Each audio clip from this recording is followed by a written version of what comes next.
Hello ಆತ್ಮೀಯ ವಿದ್ಯಾರ್ಥಿಗಳೇ, BA ಪ್ರಥಮ ಸೆಮೆಸ್ಟರ್ನಲ್ಲಿ ಇತಿಹಾಸವನ್ನು ತೆಗೆದುಕೊಂಡಿರ್ತಕ್ಕಂಥ ಎಲ್ಲ ವಿದ್ಯಾರ್ಥಿಗಳಿಗೆ ನಮಸ್ಕಾರಗಳು. ದಿನಾಂಕ 27 ಜುಲೈ 2026 ನಿಮ್ಮ ತರಗತಿಗಳು ಪ್ರಾರಂಭವಾಗಿದ್ದು, ನಾನು ನಿಮ್ಮ ವಿಜಯಲಕ್ಷ್ಮಿ ಮೇಡಮ್ ಮಾತಾಡ್ತಾ ಇರೋದು. ನಾವು ನಿನ್ನೆಯಿಂದನೇ ತರಗತಿಗಳನ್ನು ಪ್ರಾರಂಭಿಸಿದ್ದೇವೆ. ನಿಮ್ಮ ಒಂದು ಪ್ರಥಮ ಸೆಮೆಸ್ಟ್ರಿಗೆ ಇರತಕ್ಕಂಥ ಇತಿಹಾಸ ವಿಷಯದ ಸಿಲೆಬಸ್ ಈ ರೀತಿಯಾಗಿರುತ್ತದೆ. ಅಂದರೆ ಈ ಪಠ್ಯಕ್ರಮ ನಿಮಗೆ ಇರ್ತಕ್ಕಂಥ ಪಠ್ಯಕ್ರಮ SEPಯಲ್ಲಿ, ಮತ್ತು ಈ ಪಠ್ಯಕ್ರಮವನ್ನು ಬಳ್ಳಾರಿ ವಿಶ್ವವಿದ್ಯಾಲಯ, ಕೊಪ್ಪಳ ವಿಶ್ವವಿದ್ಯಾಲಯ ಸೇರಿ ನಿರ್ಮಿಸಿರ್ತಕ್ಕಂಥದ್ದು. ನಿಮಗೆ ಪ್ರಾಚೀನ ಭಾರತದ ಇತಿಹಾಸದ ವಿಷಯದ ಮೇಲೆ ಪಠ್ಯಕ್ರಮವನ್ನು ಕೊಡಲಾಗಿದೆ. ಈ ಪಠ್ಯಕ್ರಮದಲ್ಲಿ 80 ಮಾರ್ಕ್ಸ್ ಥಿಯರಿ ಇರುತ್ತೆ, 20 ಮಾರ್ಕ್ಸ್ ನಿಮ್ಮ ಇಂಟರ್ನಲ್ಗೆ ಸೀಮಿತ ಆಗಿರುತ್ತೆ.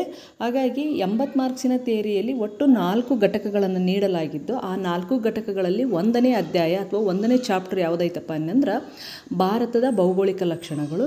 ಈ ಭಾರತದ ಭೌಗೋಳಿಕ ಲಕ್ಷಣಗಳು 1ನೇ ಪಾಯಿಂಟ್ ಆಗಿದ್ದು, ಅದರ ಕೆಳಗಡೆ ಪ್ರಾಚೀನ ಭಾರತದ ಅಧ್ಯಯನಕ್ಕೆ ಬೇಕಾಗಿರ್ತಕ್ಕಂಥ ಆಧಾರಗಳು, ಅಂದರೆ ಇತಿಹಾಸವನ್ನು ಅಧ್ಯಯನ ಮಾಡಲಿಕ್ಕೆ ಬೇಕಾಗಿರ್ತಕ್ಕಂಥ ಆಧಾರಗಳು ಯಾವಿದ್ದಾವೆ, ಅದರಲ್ಲಿ ಪುರಾತತ್ವ ಆಧಾರಗಳು ಯಾವುವು, ಸಾಹಿತ್ಯಿಕ ಆಧಾರಗಳು ಯಾವುವು. ಅದಾದ ಮೇಲೆ ಪ್ರಾಚೀನ ಭಾರತದ ಇತಿಹಾಸವನ್ನು ನಾವು ಅಂದರೆ ಶಿಲಾಯುಗ ಕಾಲದಿಂದ ನೋಡ್ಕೊಂಡು ಬರ್ತೀವಿ. ಹಾಗಾಗಿ ಇತಿಹಾಸ ಪೂರ್ವಯುಗ, ಪ್ರಾಚೀನ ಶಿಲಾಯುಗ, ಮಧ್ಯಶಿಲಾಯುಗ, ನವಶಿಲಾಯುಗ ಮತ್ತು ಕಬ್ಬಿಣದ ಯುಗ, ಈ ರೀತಿಯಾಗಿ 1ನೇ ಅಧ್ಯಾಯದಲ್ಲಿ ನಾವು ಇಷ್ಟು ಅಂಶಗಳನ್ನು ಅಧ್ಯಯನವನ್ನು ಮಾಡಬೇಕಾಗುತ್ತೆ ಅಂತೇಳಿ. ಅದೇ ರೀತಿಯಾಗಿ 2ನೇ ಚಾಪ್ಟರ್ನಲ್ಲಿ ಏನು ಬರುತ್ತಪ್ಪ ಅಂದರೆ ಸಿಂಧೂ ಕಣಿವೆಯ ನಾಗರಿಕತೆಯನ್ನು ಕುರಿತು ಅಧ್ಯಯನವನ್ನು ಮಾಡಬೇಕಾಗುತ್ತೆ ಅಂತ 2ನೇ ಅಧ್ಯಾಯದಲ್ಲಿ. ಆ ಸಿಂಧೂ ಕಣಿವೆಯ ನಾಗರಿಕತೆಯಲ್ಲಿ ಪ್ರಮುಖವಾಗಿ 1ನೇ ಪಾಯಿಂಟ್ ಏನಪ್ಪ ಅಂದ್ರೆ ಪ್ರಮುಖ ನಗರಗಳು ಯಾವ್ಯಾವಂದ್ರೆ ಹರಪ್ಪ, ಮೆಹೆಂಜೋದಾರ್, ಲೋಥಾಲ್, ಕಾಲಿಬಂಗಾನ್, ಧೊಲವಿರ, ಈ ರೀತಿಯಾಗಿ ಈ ನಗರಗಳನ್ನು ಕುರಿತು ಸಿಂಧೂ ನಾಗರಿಕತೆಯಲ್ಲಿ ನಾವು ಅಧ್ಯಯನವನ್ನು ಮಾಡ್ತೀವಿ ಅಂತ.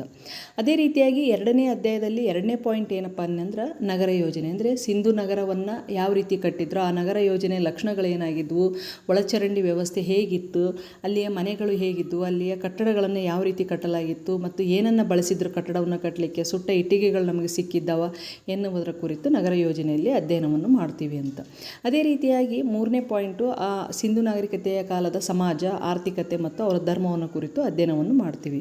ಕೊನೆಗೆ ಸಿಂಧೂ ನಾಗರಿಕತೆ ಯಾವ ರೀತಿಯಲ್ಲಿ ಅವನತಿಯನ್ನು ಹೊಂದಿತು ಅನ್ನೋದ್ರ ಕುರಿತು ಅಧ್ಯಯನವನ್ನು ನಾವು ಮಾಡ್ತೀವಿ ಅಂತಂದೇಳಿ ಅಧ್ಯಯನವನ್ನು ಮಾಡ್ತೀವಿ ಅಂತ. ಅದೇ ರೀತಿಯಾಗಿ 3ನೇ ಚಾಪ್ಟರ್ ಬಂದು